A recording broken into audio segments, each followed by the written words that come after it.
श्री स्वामी समर्थ. स्वामी महाराज तुमच्या मनातील सर्व चांगल्या इच्छा पूर्ण करोत ही स्वामीचरणी प्रार्थना करते आणि याच्या व्हिडिओला सुरुवात करते. उद्या आहे कार्तिक महिन्यातील संकष्टी चतुर्थी आणि संकष्टी चतुर्थीच्या दिवशी आपल्याला गणपती बाप्पांची सेवा आराधना करायची असतात, जेणेकरून आपल्यावरती गणपती बाप्पांचे कृपा आशीर्वाद लाभतील. आणि गणपती बाप्पांचा आशीर्वाद प्राप्त करून घेण्यासाठी आपल्याला या संकष्टी चतुर्थीच्या दिवशी अशा विशिष्ट तिथींच्या दिवशी आपल्या घरामध्ये काही सेवा आणि उपायसुद्धा करायचे असतात, जेणेकरून आपल्याला याचे 100% लाभ हे मिळत जातील. अशा विशिष्ट तिथींना जर आपण आपल्या घरामध्ये काही सेवा उपाय जर केले तर त्याचे 100% लाभ हे आपल्याला मिळतातच. त्यामुळे अशा विशिष्ट तिथींना आपल्या घरामध्ये तुम्ही काही सेवा उपाय आराधना ह्या नक्की करत चला. तुम्हाला ह्याचे खूप चांगले अनुभव तुमच्या आयुष्यामध्ये अनुभवता येतील. प्रथम पूजनीय देवता म्हणून आपण ओळखतो, या प्रथम पूजनीय देवतांना समर्पित असते ही संकष्टी चतुर्थी. गणपती बाप्पा हे विघ्नहर्ता या नावानेच आपण ओळखतो. बुद्धीचे देवता, संकटमोचन या नावानेच आपण ओळखत असतो. विघ्नहर्ता आपल्या जीवनातील जी काही विघ्न आहे तर ते दूर करण्याचं काम हे गणपती बाप्पा करत असतात. तर अशा ह्या विशिष्ट तिथींना जसं की एकादशी आहे, अमावस्या, पौर्णिमा या काही विशिष्ट तिथी आहेत. एकादशी या विशिष्ट तिथींना पवित्र गंगेमध्ये स्नान करण्यास अतिशय महत्त्व असतं. परंतु प्रत्येकालाच पवित्र गंगेमध्ये स्नान करण्यास जाणं जमत नसतं, शक्य नसतं. त्यामुळे आपल्याला अशा विशिष्ट तिथींना आपल्या अंघोळीच्या पाण्यामध्ये अशा काही वस्तू टाकून जर आपण अंघोळ केली तर आपल्याला पवित्र गंगेमध्ये स्नान करण्याचं पुण्यसुद्धा प्राप्त होतं. त्याचबरोबर आपल्या जीवनातील किंवा आपल्याला काही नकारात्मक शक्ती लागलेल्या आहेत, विघ्न आहेत, संकट आहेत, करणीबाधा आहे, शत्रुबाधा आहे, तर ह्या दूर होण्यासाठी मदत होत असते. तर असाच एक प्रभावी उपाय मी तुम्हाला आजच्या व्हिडिओमध्ये सांगणार आहे. त्यामुळे व्हिडिओ हा शेवटपर्यंत नक्की पहा. आणि तुम्ही जर माझ्या चॅनलवरती नवीन असाल तर चॅनलला नक्की सबस्क्राईब करा. आणि व्हिडिओ पाहत असताना कमेंटमध्ये लिहा श्री स्वामी समर्थ.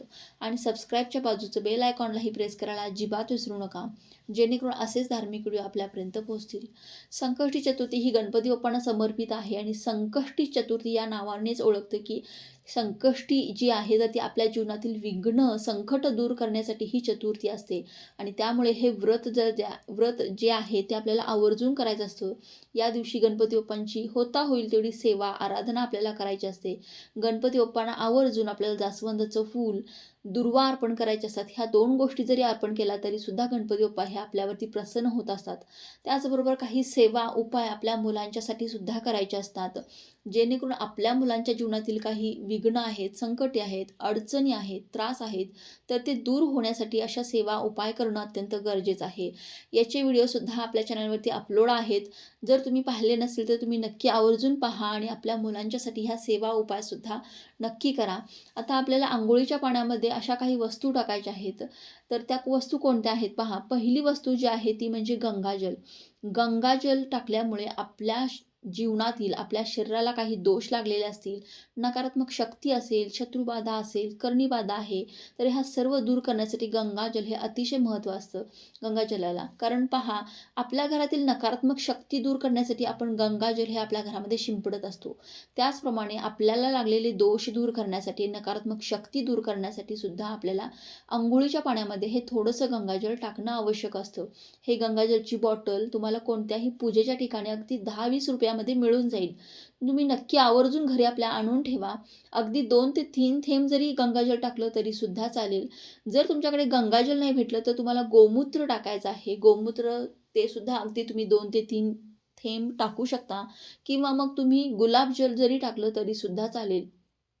ह्या 3 पैकी कोणतीही एक वस्तू जरी भेटली तरी सुद्धा तुम्हाला आवर्जून टाकायची आहे, जेणेकरून आपल्या जीवनातील नकारात्मक शक्ती दूर होण्यास या गोष्टींनी मदत होत असते. तर दुसरी गोष्ट जी आहे ती आपल्याला चिमूटभर हळद टाकायची आहे. आता हळद जी आहे ना, हे गुरुग्रहाचं प्रतीक आहे. हळद आपल्या अंघोळीच्या पाण्यामध्ये टाकल्यामुळे आपला गुरुग्रह जो आहे तर तो मजबूत होत असतो आणि आपल्या जीवनामध्ये धन, सुख, संपत्ती, ऐश्वर्य वाढण्यास मदत होत असते. त्यामुळे आपल्याला थोडीशी चिमूटभर हळद टाकायची आहे. आता ज्यांच्या घरामध्ये लग्नाची मुलं-मुली असतील आणि त्यांचे विवाह अजून जुळून येत नसतील, तर त्यांनीसुद्धा रोज अंघोळीच्या पाण्यामध्ये थोडीशी चिमूटभर हळद जरी टाकली तरीसुद्धा त्यांचे विवाह जुळून येण्यास अत्यंत मदत होत असते. त्यामुळे आपल्या जीवनातील, आपल्या कुंडलीतील गुरुग्रह मजबूत असणं अत्यंत आवश्यक आहे. यासाठी आपल्याला ही हळद जी आहे तर ती चिमूटभर आपल्या हळद अंघोळीच्या पाण्यामध्ये टाकायची आहे. आता यानंतर तिसरी जी वस्तू आहे तर ती म्हणजे मीठ. मिठाने आपल्या जीवनातील आपल्याला लागलेले नकारात्मक शक्ती दूर करण्यासाठी मीठ हे अत्यंत आवश्यक अशी गोष्ट आहे.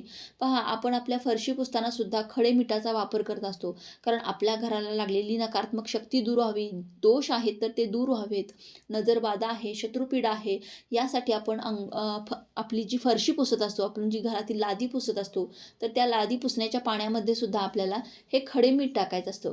त्यामुळे जसं की आपल्या घरातील नकारात्मक शक्ती घालवण्यासाठी मीठ हे उपयोगी असतं, त्याचप्रमाणे आपल्याला लागलेले दोष आहेत, शत्रुबाधा आहे, शत्रुपीडा आहे, करणीबाधा आहे, यासारखी जर दोष आपल्याला लागले तर आपल्या जीवनामध्ये अनेक संकट येतात, विघ्न येतात आणि त्यामुळे हे दोष आपल्या जीवनातून घालवणे, आपल्याला लागलेले दोष दूर करणं अत्यंत महत्त्वाचं असतं. त्यामुळे मीठ तुम्हाला थोडंसं खडे मीठ आवर्जून टाकायचं आहे. त्यानंतर दुसरी गोष्ट जी आहे ते म्हणजे तुळशीपत्र. तुम्हाला तुळशी मातेचं रोप जे आहे तर ते प्रत्येकाच्या घरी असतं. त्यामुळे त्यातलं एक पान जे आहे तर ते आपल्याला अंघोळीच्या पाण्यामध्ये टाकायचं आहे. आता तुळशीपत्र हे सर्वांनाच भेटेल, परंतु तुम्हाला दुर्वा जर आवर्जून भेटल्या तर तुम्हाला आवर्जून 2 दुर्वा अंघोळीच्या पाण्यामध्ये टाकायच्या आहे.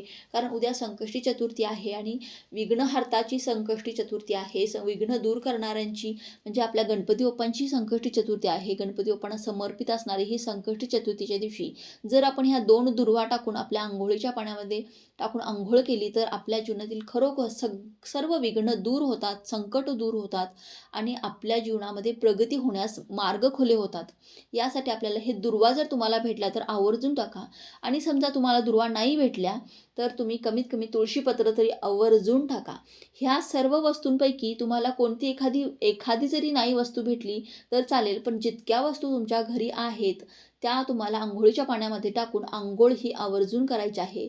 यामुळे आपल्या जीवनातील सर्व नकारात्मक शक्ती दूर होण्यास मदत होत असते. तुम्ही नक्की अनुभव घेऊन पहा. त्याचबरोबर पवित्र गंगेमध्ये स्नान केलेलंच पुण्यसुद्धा आपल्याला प्राप्त होत असतं.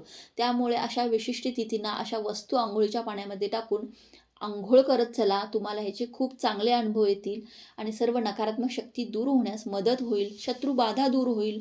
आपला एखादा गुपित शत्रू असेल तर तो सुद्धा आपल्याला माहिती नसतो, तर ह्या गुपित शत्रूचे त्रास आपल्यापासून दूर होतील तर आणि आपली प्रगती होण्यास मदत होईल.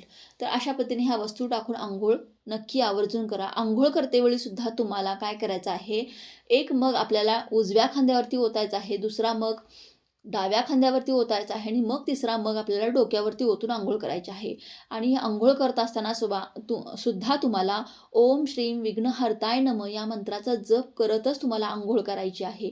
ओम श्रीम विघ्नहर्ताय नमः या मंत्राचा जप करत तुम्हाला अंघोळ करायची आहे.